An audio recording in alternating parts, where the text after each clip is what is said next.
Assalamualaikum warahmatullahi wabarakatuh. Bismillahirrahmanirrahim.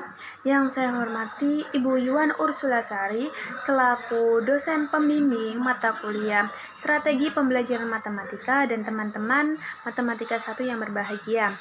Perkenalkan, nama saya Adila Syahdatul Husna dengan NIM T 2019-2008. Kami dari kelompok 3 akan mempresentasikan tentang model pembelajaran kooperatif tipe Jigsaw, di mana untuk minggu kemarin kita sudah membahas tentang model pembelajaran kooperatif. Nah, di sini model pembelajaran kooperatif ini itu memiliki jenis, salah satunya yaitu model pembelajaran kooperatif tipe Jigsaw. Nah, model pembelajaran kooperatif tipe Jigsaw ini merupakan suatu model pembelajaran yang membentuk suatu kelompok atau tim kecil, bisa terdiri atas 4 orang, 6 orang, atau 8 orang, atau lebih. Nah, yang nantinya itu setiap kelompok yang memiliki prestasi itu nanti akan diberikan suatu penghargaan atas penilaian yang terbaik. Nah, di mana model pembelajaran kooperatif ini itu lebih kepada suatu kerjasama, mengutamakan kerjasama. Jadi, model pembelajaran kooperatif ini itu poin pentingnya yaitu kerjasama. Nah, model pembelajaran kooperatif ini itu merupakan suatu model pembelajaran yang terstruktur dan memiliki suatu kekompakan dalam kelompok. Di sini model pembelajaran kooperatif itu memiliki unsur-unsur. Nah, apa saja unsur-unsurnya? Kita akan bahas. Yang pertama, pada makalah bisa dilihat yaitu yang pertama, saling ketergantungan yang bersifat positif, di mana keberhasilan suatu karya ini bergantung pada setiap anggota yang memiliki usaha yang keras, di mana untuk menciptakan kelompok kerja yang efektif ini itu seorang pengajar atau seorang pendidik ini perlu menyusun tugas agar setiap anggota kelompok ini memiliki saling ketergantungan yang positif. Yang B, yaitu tanggung jawab perseorangan, di mana jika tugas ini dibuat sebagai pola penilaian, maka model pembelajaran kooperatif ini itu lebih mengutamakan kepada tanggung jawab, di mana seorang pengajar atau seorang pendidik ini itu bisa memberikan suatu tugas kepada salah satu orang dalam kelompoknya agar salah satu orang itu bisa memiliki tanggung jawab, sehingga pembelajaran ini lebih efektif. Nah, di sini bisa kita lihat bahwa model pembelajaran kooperatif ini juga menekankan kepada rasa tanggung jawab setiap perorangan. Nah, bagaimana sih cara untuk menemukan rasa tanggung jawab setiap perseorangan? Bukankah itu sangat sulit? Nah, bisa kita lakukan dengan cara yang pertama yaitu kelompok belajar itu jangan terlalu besar. Jadi, seorang pendidik atau seorang guru ketika membentuk suatu kelompok ini jangan terlalu banyak anggota. Soalnya nanti kalau terlalu banyak anggota ini, maka setiap individu ini maka akan berpikiran, oh saya nanti tidak akan kelihatan sama gurunya. Nah, oh paling saya nanti tidak akan mendapatkan tugas dari gurunya. Nah, seperti itu. Nah, yang kedua yaitu melakukan assessment terhadap setiap siswa. Jadi, seorang pendidik ini bisa melakukan umpan balik kepada siswa, bisa tanya. Nah, ketika itu siswa itu juga bisa menjawab balik. Nah, untuk yang ketiga yaitu memberikan tugas kepada siswa yang dipilih secara random untuk mempresentasikan hasil kelompoknya.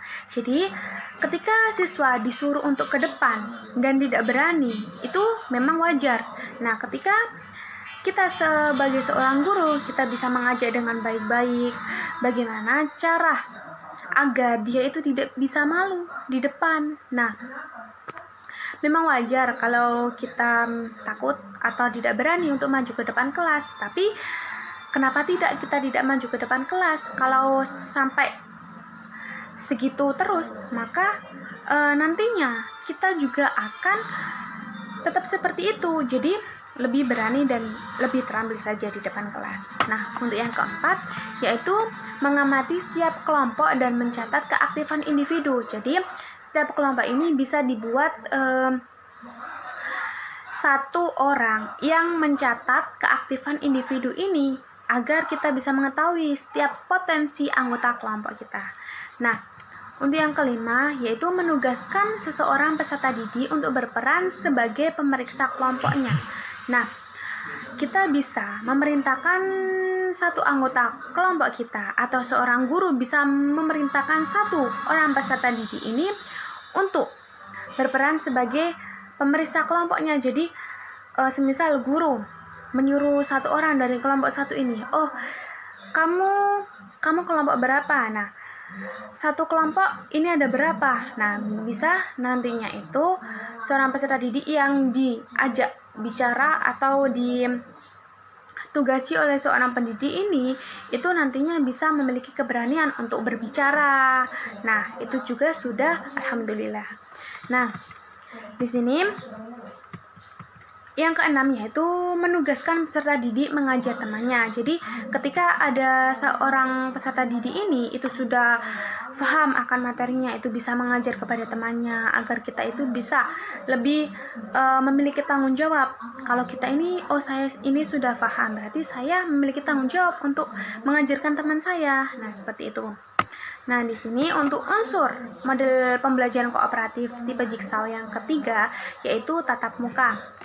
Nah, dalam model pembelajaran kooperatif ini, itu setiap kelompok ini harus diberikan suatu kesempatan untuk tatap muka atau berdiskusi. Nah, kalau di masa pandemi ini memang kemungkinan ini sangat kecil, tetapi mau gimana lagi kan kita bisa melakukan dengan aplikasi daring. Nah, suatu kegiatan interaksi itu bisa memberikan kita sinergi yang dapat menguntungkan semua anggota. Jadi dengan sinergi ini itu kita bisa menghargai setiap perbedaan. Contohnya kalau kelompok satu ini pendapatnya berbeda dengan kelompok dua, nah itu kita bisa menghargai perbedaan. Nah, bisa memanfaatkan kelebihan. Kalau ada temannya yang memiliki potensi yang tinggi, itu kita bisa memanfaatkan. Kita bisa bertanya, kita bisa mencari informasi apa yang belum kita ketahui. Nah, bisa mengurangi kekurangan juga. Nah, semisal kalau kita ada waktu luang yang banyak, kita bisa mengisi kekurangan kita dengan belajar, berdiskusi dengan teman kelompok atau teman kelas. Nah, itu juga bisa.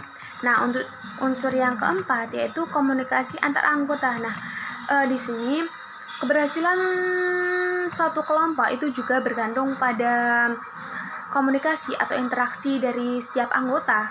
Nah, bagaimana jika setiap kelompok yang salah satu anggotanya ini tidak suka interaksi? Nah, nantinya maka pemikiran atau pendapat yang tidak diutarakan orang yang tidak mau berbicara itu juga nantinya akan terbuang sia-sia. Nah, memang komunikasi ini tuh juga sangat penting karena dengan komunikasi ini itu kita bisa saling mendengarkan atau bisa saling memahami kemampuan mereka ketika mereka atau kita itu bisa mengutarakan pendapat. Nah, sehingga dengan komunikasi ini itu bisa bermanfaat untuk kita sebagai pengalaman belajar dan pembinaan perkembangan mental dan emosional para siswa. Nah, untuk yang unsur yang kelima yaitu tentang evaluasi ke proses kelompok. Jadi, seorang pendidik atau pengajar ini itu bisa menjadwalkan waktu bagi kelompok dan hasil kerjasama setiap kelompok ini agar mereka itu bisa bekerja sama lebih efektif. Oke, terima kasih. Wassalamualaikum warahmatullahi wabarakatuh. Assalamualaikum warahmatullahi wabarakatuh. Perkenalkan, nama saya Dewi Agustini dengan NIM T 2019-7013. Saya di sini akan menjelaskan tentang prinsip dan karakteristik model pembelajaran Jigsaw. Prinsip model pembelajaran Jigsaw yang pertama ialah tujuan belajar siswa harus jelas. Jadi, sebelum menggunakan strategi pembelajaran, guru hendaknya memulai dengan merumuskan tujuan yang jelas dan spesifik. Karena apa? Karena tujuan perumusan harus disesuaikan dengan tujuan pembelajaran. Yang kedua ialah penerimaan yang menyeluruh oleh siswa tentang tujuan belajar. Jadi, guru hendaknya mampu mengkondisikan kelas agar siswa menerima tujuan belajar untuk kepentingan diri sendiri dan kepentingan kelas. Yang ketiga ialah ketergantungan yang positif. Maksudnya ialah guru harus merancang struktur kelompok serta tugas-tugas kelompok yang memungkinkan siswa untuk belajar dan mengevaluasi diri. Yang keempat ialah interaksi yang bersifat terbuka. Maksudnya, interaksi yang terjadi di dalam kelompok belajar bersifat langsung dan terbuka dalam mendiskusikan tugas yang telah diberikan oleh guru. Yang kelima ialah tanggung jawab individu. Jadi, keberhasilan model belajar strategi ini dipengaruhi oleh individu siswa dalam menerima dan memberi apa yang telah dipelajarinya kepada siswa lainnya. Yang keenam, kelompok bersifat heterogen. Dalam pembentukan kelompok belajar, keanggotaan harus heterogen karena interaksi yang terjadi atau interaksi kerjasama yang terjadi merupakan akumulasi dari berbagai karakteristik siswa yang berbeda. Yang ketujuh ialah interaksi sikap dan perilaku sosial yang positif. Maksudnya ialah dalam interaksi dengan siswa lainnya, siswa tidak begitu saja langsung menerapkan atau memaksakan sikap pendiriannya kepada kelompok lainnya. Yang kedelapan ialah tindak lanjut. Jadi, setelah masing-masing kelompok belajar mengerjakan tugas dan pekerjaannya, perlu dianalisis bagaimana penampilan dan hasil kerja siswa dalam kelompok belajarnya. Yang terakhir ialah kepuasan siswa dalam belajar. Jadi, siswa atau kelompok harus memperoleh waktu yang cukup untuk belajar dan mengembangkan keterampilan serta pengetahuannya. Assalamualaikum warahmatullahi wabarakatuh. Perkenalkan, nama saya Kusnaini dengan NIM T2019-7021. Di sini saya akan menjelaskan tentang langkah-langkah dalam implementasi model pembelajaran kooperatif tipe Jigsaw. Yang pertama yaitu guru bisa membagi suatu kelas menjadi beberapa kelompok yang setiap kelompoknya terdiri dari 4 sampai 6 orang siswa dengan kemampuan siswa yang berbeda. Nah, kelompok ini bisa disebut dengan kelompok asal. Setelah terbentuk kelompok asal, dalam mencapai sebuah tujuan pembelajaran, setiap siswa diberi tugas untuk mempelajari salah satu bagian materi pembelajaran untuk belajar bersama dengan kelompok lain. Nah, itu disebut dengan kelompok ahli. Yang kedua, yaitu setelah siswa berdiskusi dalam kelompok ahli atau kelompok asal, guru menyuruh siswa untuk melakukan presentasi masing-masing kelompok. Yang selanjutnya yaitu guru memberikan kuis untuk siswa secara individual agar dapat menambah semangat belajar siswa. Yang keempat, guru memberikan penghargaan kepada kelompok melalui skor. Yang kelima yaitu materi sebaiknya secara alami dapat dibagi menjadi beberapa bagian materi pembelajaran, sehingga tidak membuat siswa merasa kebingungan dalam menjalankan tugas yang telah diberikan. Yang keenam, guru perlu memperhatikan bahwa dalam menggunakan Jigsaw atau mempelajari materi baru, maka perlu dipersiapkan suatu tuntunan dan isi materi yang runtut serta cukup untuk mencapai tujuan pembelajaran yang efektif. Sekian dari kami, kurang lebihnya mohon maaf. Wabillahi taufiq wal hidayah. Wassalamualaikum.